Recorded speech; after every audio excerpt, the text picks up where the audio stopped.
আসসালামু আলাইকুম ভিউয়ার্স, সবাই কেমন আছেন? আশা করি আল্লাহর রহমতে সবাই ভালো আছেন। সো বন্ধুরা, আজকে আমি আপনাদেরকে দেখাবো কীভাবে নগদ থেকে মোবাইল রিচার্জ করবেন আপনাদের নিজেই খুবই ইজিলিভাবে। সো বন্ধুরা, ভিডিওটি শুরু করার আগে আমি আপনাদের কাছে একটি অনুরোধ করবো যে আপনারা যদি এই চ্যানেলটি সাবস্ক্রাইব করে না থাকেন তাহলে অবশ্যই চ্যানেলটি সাবস্ক্রাইব করে পাশের বেল আইকনটি প্রেস করে অন বাটনটি প্রেস করে রাখবেন। বন্ধুরা, আপনারা দেখতেছেন মাসাদেশি 4.6, আমি তামিও আছি আপনাদের সাথে। সো বন্ধুরা, বেশি দেরি না করে চলুন ভিডিওটি শুরু করা যাক। প্রথমে আমরা চলে যাব, আমরা দুই ওয়েতে দেখতে পারি। প্রথমেই আমরা দেখাবো যে কীভাবে কোডের মাধ্যমে, আর দ্বিতীয়ত দেখাবো একবারে সর্বশেষ দেখাবো যে কীভাবে আমরা নগদ অ্যাপসের মাধ্যমে আমরা মোবাইল রিচার্জ করতে পারবো। সো বন্ধুরা, আমরা প্রথমে দেখাবো যে কোডের মাধ্যমে কীভাবে মোবাইল রিচার্জ করবো। সো আমরা প্রথমে চলে যাবো, আমাদের প্রত্যেকের মোবাইল থেকে যে ডায়াল প্যাড আছে সেই ডায়াল প্যাডের মধ্যে চলে যাবো। ডায়াল প্যাডের মধ্যে চলে যাওয়ার পর আমরা এখান থেকে নগদের যে কোড আছে সেই কোডটি ডায়াল করবো, *167#। এটা দেখে আমরা আমাদের নগদ অ্যাকাউন্ট যে নাম্বার খোলা সেই নাম্বারে কল করে দেবো। কল করে দেওয়ার পর আমাদের সামনে ঠিক এরকম একটি ইন্টারফেস শো করবে।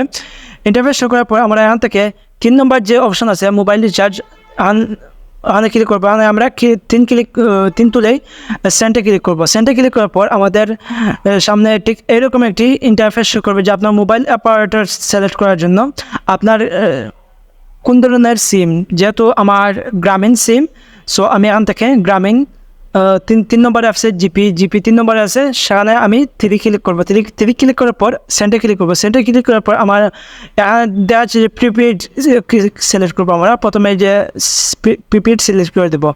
প্রিপেড সিলেক্ট করার পর এখানে বলতেছে মোবাইল নাম্বার দেওয়ার জন্য, আমরা এখানে মোবাইল নাম্বার দিয়ে দেবো। প্রত্যেকে মোবাইল নাম্বার দিয়ে দিবেন। সো আমার মোবাইল নাম্বার দেওয়া শেষ। এখানে আমি সেন্টে ক্লিক করবো। সেন্টে ক্লিক করার পর আমাদের সামনে এই দেখা যে ইন্টার অ্যামাউন্ট, আপনি কত টাকা দেবেন, সো কত টাকা রিচার্জ করবেন। যেহেতু আমরা দেখানোর সাথে 20 টাকা রিচার্জ করতেছি, সর্বনিম্ন 20 টাকা রিচার্জ করতে পারবেন। সো এখান থেকে সেন্টে ক্লিক করবো। সেন্টে ক্লিক করে দেওয়ার পর এখানে বলতেছে যে পিনকোড দেওয়ার জন্য। পিনকোড দিয়ে আপনারা আপনাদের কাঙ্ক্ষিত যে পিনকোড আছে সেই পিনকোডটি দিয়ে দিবেন। সো এখানে আমি আপনাদেরকে দেখানোর সাথে আমি পিনকোড দিচ্ছি না, আপনার পিনকোড দেওয়ার সাথে সাথেই আপনার মোবাইলের টাকাটি চলে যাবে।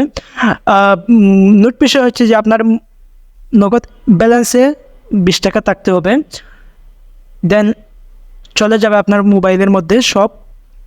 এটাই হচ্ছে যে কোডের মাধ্যমে। দেন এখন আমরা দেখবো যে মোবাইল ব্যাংকিং যে নগদ অ্যাপস আছে সেই অ্যাপস দিয়ে আমরা কীভাবে রিচার্জ করতে পারবো, মোবাইল রিচার্জ করতে পারবো। সো প্রথমে আমরা চলে যাবো আমাদের প্রত্যেকের মোবাইলে থাকা যে প্লে স্টোর আছে সেই প্লে স্টোর অ্যাপসটি চলে যাওয়ার পর এখান থেকে আমরা নগদ যে অ্যাপস আছে সেই অ্যাপসটি, যাদের নগদ অ্যাপসটি ডাউনলোড করা নেই, ইনস্টল করা নেই, তারা ইনস্টল করে নেবেন। ইনস্টল হয়ে গেলে এরকম ওপেন অপশন দেখা আসবে, ওপেনে ক্লিক করবেন। ওপেনে ক্লিক করার পর আপনাদের সামনে ঠিক এরকম একটি ইন্টারফেস শো করবেন। এখানে আপনি আপনার পিনকোড দিতে বলছে যে আপনি পিনকোড দিয়ে এখান থেকে পিনকোড দিয়ে।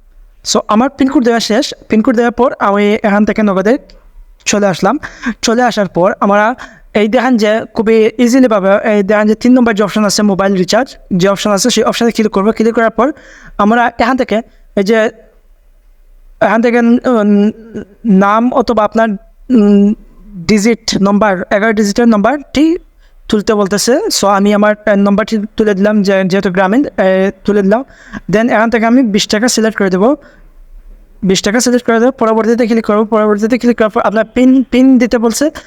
ঠিক একইভাবে পিন দেওয়ার সাথে সাথেই আপনার মোবাইলে 20 টাকা চলে আসবে। সো বন্ধুরা, ভিডিওটি এই পর্যন্তই। আমি পিন দিয়ে দেখাচ্ছি না, যেহেতু আপনাদেরকে দেখানোর স্বার্থে আমি এই ভিডিওটি করতেছি। সো আমি নগদের টাকা আনবো না, টাকা রিচার্জ করবো না। সো ভিডিওটি এই পর্যন্ত। সবাই ভালো থাকবেন, সুস্থ থাকবেন। আল্লাহ হাফেজ।